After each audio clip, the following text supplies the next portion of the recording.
Welcome to GPSC hub. આજના લેક્ચરની અંદર આપણે વાત કરવી છે પ્રાચીન ભારતના ઇતિહાસનું એક મહત્વનું ચેપ્ટર એટલે ગુપ્ત યુગ। મિત્રો, ભારતના ઇતિહાસની અંદર ગુપ્ત યુગને સુવર્ણ યુગ તરીકે ઓળખવામાં આવે છે। તો એવી કઈ કઈ વિશેષતાઓ રહી આ યુગ દરમિયાન એની આપણે ચર્ચા કરશું। સૌપ્રથમ આપણે વાત કરીએ આ ગુપ્ત યુગનો પરિચય અને ત્યાર પછી એની માહિતી આપણને જ્યાંથી મળે છે એના સ્ત્રોતોની વાત કરશું અને ત્યાર પછી આ વંશોના જે મહત્વના શાસકો છે એની આપણે ચર્ચા કરશું। તો શરૂઆત કરીએ આપણે પરિચયથી। તો મિત્રો, આપણે વાત કરી ગયા કે ભારતની અંદર જ્યારે મૌર્ય વંશ અસ્તિત્વમાં હતો અને આ મૌર્ય વંશના પતન પછી આપણે ચર્ચા કરી કે ઘણી બધી વિદેશી પ્રજા દ્વારા ભારત ઉપર આક્રમણ કરવામાં આવે છે અને એની અંદરથી મિત્રો એક પ્રજા એટલે શક, આ શક છે એ ત્યાર પછી પશ્ચિમ ભારતની અંદર પોતાનું શાસન જમાવે છે। આ ઉપરાંત મિત્રો કુષાણો છે એ પણ ભારતની અંદર આવી અને પોતાનું શાસન જમાવે છે। કુષાણો એ સમયની અંદર મિત્રો કહેવાય છે કે ઉત્તર ભારતના વિસ્તારની અંદર પોતાનું સામ્રાજ્ય સ્થાપીને બેઠા હોય છે। હવે આવા સમયે મિત્રો એનો સામનો કરવા માટે ભારતની અંદર ત્રણ મહત્વના વંશોનો ઉદય થાય છે, જેની અંદરથી એક છે નાગવંશ। આ નાગવંશ છે એ પશ્ચિમ ભારતના વિસ્તારની અંદર એનો ઉદ્ભવ થાય છે અને ત્યાર પછીનો મહત્વનો વંશ એટલે વાકાટક વંશ, જે દખ્ખણનો વિસ્તાર છે આ વિસ્તારની અંદર વાકાટક વંશ અસ્તિત્વમાં આવે છે અને ત્યાર પછીનો સૌથી મહત્વનો વંશ એટલે ગુપ્ત વંશ। આ ગુપ્ત વંશ છે એ પૂર્વ ભારતની અંદર મિત્રો એનો ઉદ્ભવ થાય છે અને પૂર્વ ભારતનો ખાસ કરીને પાટલીપુત્ર આજુબાજુનો વિસ્તાર, આ વિસ્તારની અંદર મહત્વનો વંશ જેનો ઉદ્ભવ થાય છે વંશ એટલે ગુપ્ત વંશ। હવે આપણે વાત કરવી છે આ ગુપ્ત વંશની માહિતી આપણને ક્યાંથી મળે છે। તો એના માહિતીના સ્ત્રોતોને આપણે અલગ અલગ રીતે એને વિભાજિત કરી શકીએ। એમાં સૌ પ્રથમ આપણે લેખિત સાહિત્યની વાત કરીએ કે એવું ઘણું બધું સાહિત્ય આપણને મળેલું છે કે જેની અંદરથી આપણને ગુપ્ત યુગની માહિતી મળે છે। તો સૌ પ્રથમ વાત કરીએ આપણે વિશાખ દત્ત દ્વારા રચિત દેવી ચંદ્રગુપ્તમ નામનું જે પુસ્તક છે, આ પુસ્તકની અંદરથી આપણને ગુપ્ત યુગની માહિતી મળે છે। ત્યાર પછી કામંદકનું નીતિસાર, આ નીતિસારની અંદરથી પણ આપણને ગુપ્ત વંશ વિશેની ઘણી બધી માહિતી મળે છે। આ ઉપરાંત શુદ્રકનું મુચ્છ કટિકમ, જેની અંદરથી પણ આપણને ગુપ્ત વંશ વિશે જાણવા મળે છે। સાથે સાથે કાલિદાસની કેટલી રચના, જેની અંદર ખાસ કરીને વિક્રમોર્વશિયમ, એની અંદરથી ગુપ્ત વંશની માહિતી મળે છે। આ ઉપરાંત કામસૂત્ર, નારદ સ્મૃતિ, આવા બધા લેખિત સાહિત્યની અંદરથી આપણને ગુપ્ત વંશની માહિતી મળે છે। ત્યાર પછી અભિલેખોની વાત કરીએ તો પ્રયાગ પ્રશસ્તિ, આ પ્રયાગ પ્રશસ્તિની અંદરથી આપણને ગુપ્ત વંશની મોટા પ્રમાણમાં માહિતી મળે છે। આ પ્રયાગ પ્રશસ્તિ અલ્હાબાદની અંદર આવેલી છે અને એની રચના હરિસેન દ્વારા કરવામાં આવેલી હતી। આ હરિસેન છે એ સમુદ્રગુપ્તના દરબારી કવિ હતા। આ ઉપરાંત ભાનુગુપ્ત દ્વારા રચવામાં આવેલો એરણ અભિલેખ, અને આ એરણ અભિલેખની અંદરથી પણ આપણને ગુપ્ત વંશની માહિતી મળે છે।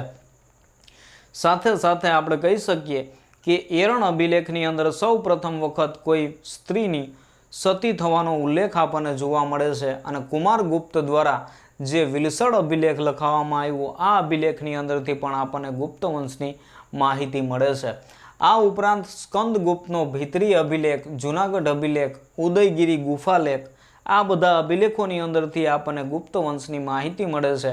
આ ઉપરાંત મિત્રો આપણે ચર્ચા કરીએ તો સિક્કાઓની અંદરથી પણ આપણને ગુપ્ત વંશ વિશેની ઘણી બધી માહિતી મળે છે, જેની અંદર આપણને સિક્કાઓ ઉપરથી એની આર્થિક સ્થિતિની જાણ થાય છે।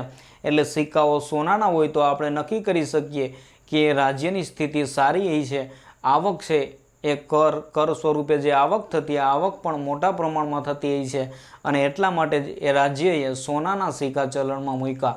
આ ઉપરાંત જે જગ્યાએથી સિક્કાઓ મળે છે એના આધારે આપણે કહી શકીએ, અનુમાન લગાવી શકીએ કે આ રાજ્યનું વિસ્તાર છે એ એટલા વિભાગની અંદર હશે। ત્યાર પછી વિદેશી યાત્રીઓનું વર્ણન, જેની અંદર ખાસ કરીને ફાહિયાન, આ ફાહિયાન છે એ ગુપ્ત સમ્રાટ વિક્રમાદિત્ય એટલે કે ચંદ્રગુપ્ત બીજાના દરબારની અંદર આવે છે। એના સમયની અંદર ચીની યાત્રાળુ ફાહિયાન છે એ ભારતની મુલાકાત લે છે અને એની યાત્રાનું વર્ણન એના એક પુસ્તકની અંદર જોવા મળે છે, જેનું નામ છે ફો કો કી। એની અંદરથી આપણને ગુપ્ત વંશની માહિતી મળે છે। આ ઉપરાંત હર્ષવર્ધનના સમયની અંદર બીજો એક ચીની યાત્રી આવે છે જેને આપણે હ્યુએન સાંગ તરીકે ઓળખીએ છીએ। આ હ્યુએન સાંગે પણ પોતાના પુસ્તક સિયુકીની અંદર ગુપ્ત વંશની ઘણી બધી માહિતી આ લેખેલી છે। ત્યાર પછી મિત્રો આપણે ચર્ચા કરીએ તો ગુપ્ત વંશના જે શાસકો છે અથવા તો ગુપ્ત સામ્રાજ્ય છે એનું રાજભાષા, એનું રાજચિહ્ન, એનો રાજધર્મ, એની આપણે ચર્ચા કરીએ તો રાજભાષા સંસ્કૃત હતી, રાજચિહ્ન ગરુડ હતું, આ ઉપરાંત એનો રાજધર્મ હતો વૈષ્ણવ। ત્યાર પછી એના વર્ણનને લઈ અને ઘણા બધા વિદ્વાનોની અંદર મતાંતર જોવા મળે છે। ઘણા બધા વિદ્વાનો એવું કહે છે કે ગુપ્તો છે એ બ્રાહ્મણ હતા, ઘણા વિદ્વાનો એવું માને છે કે ગુપ્તો ક્ષત્રિય હતા અને ઘણા વિદ્વાનો આ ગુપ્તોને વૈશ્ય તરીકે માને છે। તો સૌ પ્રથમ આપણે અલગ અલગ વિદ્વાનોના મત જાણીએ। એમાં પહેલું છે એલન અલ્લેકર અને કૃષ્ણસ્વામી, એના મત મુજબ આપણે જોઈએ તો ગુપ્તો છે એ વૈશ્ય હતા। આ ઉપરાંત દશરથ ઓઝા અને વાસુદેવ ઉપાધ્યાયના મતે ગુપ્તો છે એ ક્ષત્રિય હતા।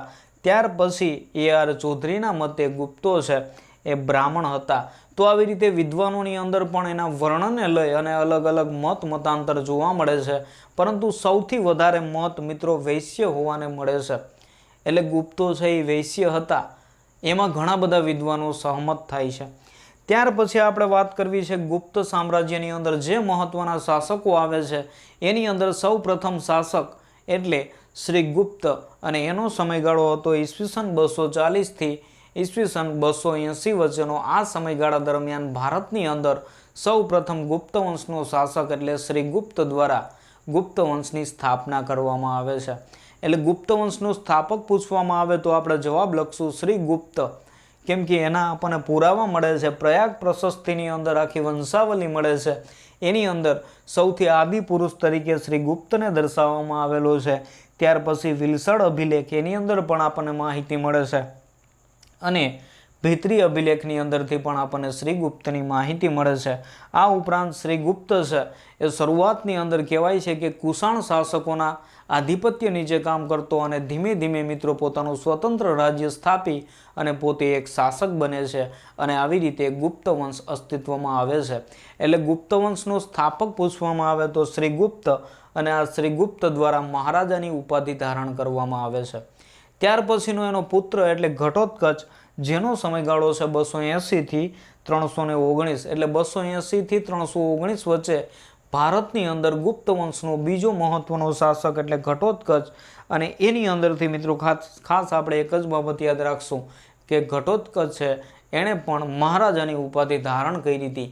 ત્યાર પછીનો ગુપ્ત વંશનો પ્રથમ મહત્વનો શાસક, જેને પ્રતાપી શાસક પણ ગણાવી શકાય એવો રાજા એટલે ચંદ્રગુપ્ત પ્રથમ, જેનો સમયગાળો છે ઈસવીસન 319 થી ઈસવીસન 335 વચ્ચેનો, જેને ગુપ્ત વંશનો વાસ્તવિક સ્થાપક ગણવામાં આવે છે।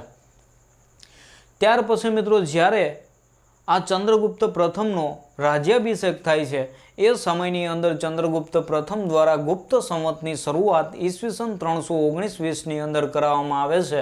આ ઉપરાંત ચંદ્રગુપ્ત પ્રથમ દ્વારા મહારાજા ધીરાજનું બિરુદ ધારણ કરવામાં આવે છે અને કહેવાય છે કે ચંદ્રગુપ્ત પ્રથમે લીછવી રાજકુમારી કુમારદેવી સાથે લગ્ન કરેલા અને એની યાદમાં મિત્રો સોનાના સિક્કાઓ પડાવ્યા હતા। એટલે આવી રીતે ભારતના ઇતિહાસની અંદર ખાસ કરીને ગુપ્ત વંશ દરમિયાન સોનાના સિક્કા ચલણમાં મૂકનાર સૌ પ્રથમ રાજા એટલે ચંદ્રગુપ્ત પહેલો। અને આ ચંદ્રગુપ્ત પહેલાના જે સોનાના સિક્કા મળી આવ્યા છે આ સિક્કાની અંદર કુમારદેવીનું ચિત્ર અંકિત કરવામાં આવેલું છે અને નીચે લીછવી આવું લખવામાં પણ આવેલું છે। ત્યાર પછી ગુપ્ત વંશની અંદર સૌ પ્રથમ સોનાના સિક્કા ચલાવનાર વ્યક્તિ એટલે ચંદ્રગુપ્ત પહેલો અને ત્યાર પછીનો એક મહત્વનો શાસક એટલે સમુદ્રગુપ્ત, જેનો સમયગાળો છે ઈસવીસન 335 થી ઈસવીસન 380 વચ્ચેનો, જેનો ઉલ્લેખ આપણને મળે છે હરિશણ રચિત પ્રયાગ પ્રશસ્તિની અંદરથી। એટલે પ્રયાગ પ્રશસ્તિની અંદરથી આપણને સમુદ્રગુપ્ત વિશેની માહિતી મળે છે। ત્યાર પછી સમુદ્રગુપ્ત છે એ શાસક બન્યા પહેલા એના ભાઈ કાચગુપ્ત સાથે એણે સંઘર્ષો કર્યા અને આ સંઘર્ષો પછી પોતે રાજા બને છે। અને આ ઉપરાંત મિત્રો ઘણા બધા વિદ્વાનો એવું માને છે કે સમુદ્રગુપ્ત છે એ એક સાહિત્યકાર પણ હતો, એટલે એ સાહિત્યનું નિર્માણ પણ કરતો, જેના લીધે એને કવિરાજનું બિરુદ આપવામાં આવે છે। આ ઉપરાંત સિક્કાઓની અંદર આ સમુદ્રગુપ્ત માટે લીછવી દોહિત્ર શબ્દનો પ્રયોગ કરવામાં આવે છે। એટલે નીચેનામાંથી કયા શાસકને લીછવી દોહિત્ર તરીકે ઓળખવામાં આવે છે? તો જવાબ લખશું આપણે સમુદ્રગુપ્ત, અને દોહિત્રનો અર્થ થાય છે ભાણેજ, એટલે લીછવીઓનો ભાણેજ કોણ? સમુદ્રગુપ્ત. ત્યાર પછી ઉત્તર ભારતના એટલે કે આર્યાવર્તના 9 રાજાઓને હરાવ્યા, અને આ સમયની અંદર મિત્રો કહેવાય છે કે ઉત્તર ભારતના જે રાજ્યો હતા એમાં 9 શાસકોને એણે હરાવેલા હતા, અને આ શાસકોને હરાવી અને એનું રાજ્ય છે એ પોતાના રાજ્યની અંદર એણે ભેળવી લીધેલું, જેને પ્રસભોદરણ નીતિ કહેવાય છે. તો આપણે યાદ રાખશું, ઉત્તર ભારતની અંદર સમુદ્રગુપ્ત દ્વારા પ્રસભોદરણ નીતિ અપનાવવામાં આવેલી હતી, જ્યારે દક્ષિણ ભારતની અંદર 12 રાજાઓને હરાવ્યા હતા, પરંતુ એનું રાજ્ય ખાલસા નહોતું કર્યું, અને આ રાજાઓને ખંડિયા રાજા તરીકે અસ્તિત્વમાં રહેવા દીધા હતા, અને પોતાનું શાસન ચલાવવા માટે એણે કહેલું હતું, અને આવી નીતિને ગ્રહણ મોક્ષાનુગ્રહ નીતિ તરીકે ઓળખવામાં આવે છે. તો આવી 2 મહત્વની પોલિસી દ્વારા સમુદ્રગુપ્તે પોતાના રાજ્યનો વિસ્તાર કર્યો હતો, જેના લીધે મિત્રો કહેવાય છે કે એક અંગ્રેજ લેખક છે જેનું નામ છે વિન્સેન્ટ સ્મિથ. આ વિન્સેન્ટ સ્મિથે પોતાના પુસ્તક અર્લી હિસ્ટ્રી ઓફ ઇન્ડિયાની અંદર આ સમુદ્રગુપ્તને ભારતનો નેપોલિયન કીધેલો છે. તો ગુપ્ત વંશનો કયો શાસક ભારતના નેપોલિયન તરીકે ઓળખાય છે?